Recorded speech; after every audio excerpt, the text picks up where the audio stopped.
The 3 things you need to know about low-dose Abilify for ME/CFS.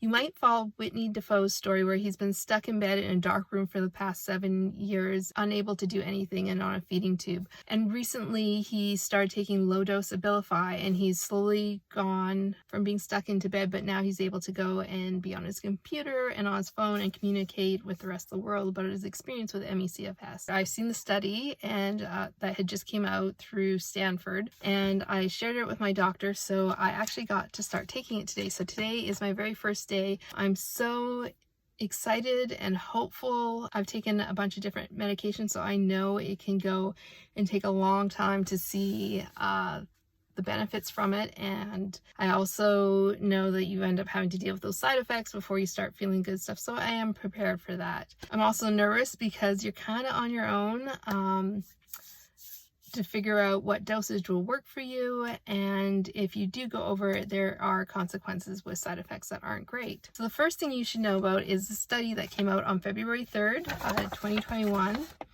I'll put a link in my bio, but it's basically showing the promise that low-dose Abilify has for ME/CFS patients. It's a retrospective study that came out of Stanford University. Now, it did show that the cause of ME/CFS is unknown. There's a growing body of evidence that shows that it involves inflammation of the brain.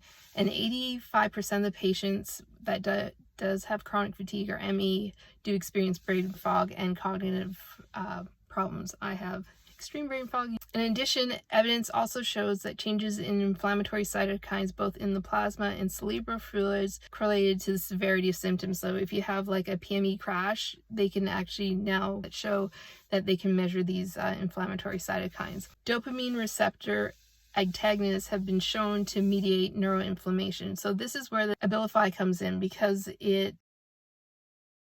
and that's why they believe it improves fatigue and the cognitive symptoms that we are facing. Now, this is a retrospective study, so they go back and they look at people or patients at Stanford who have ME/CFS and who were taking low-dose Abilify to see how they reacted to it. And the results of the study show it was 101 patients that the ones were taking the low-dose Abilify, 75 out of the 100 experienced improvements in one or more categories, including fatigue, brain fog, unreplenished sleep, and frequency of post-exertion malaise. So this is why I'm so excited. The second thing you need to know is how to work with your doctor or pharmacist to get it. It's not easy.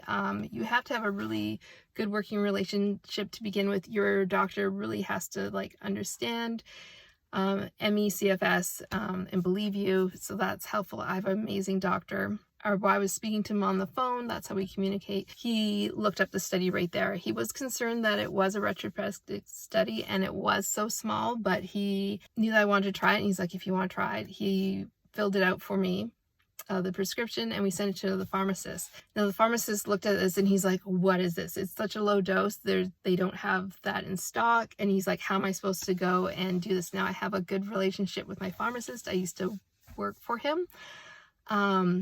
And I was like, you can do it. I know, because they do the low dose naltrexone for me. So he looked all over the province. I live in British Columbia, and he was able to find one pharmacist that would compound the dose for me. My third tip, a Facebook group. I belong to the Facebook Abilify for ME/CFS.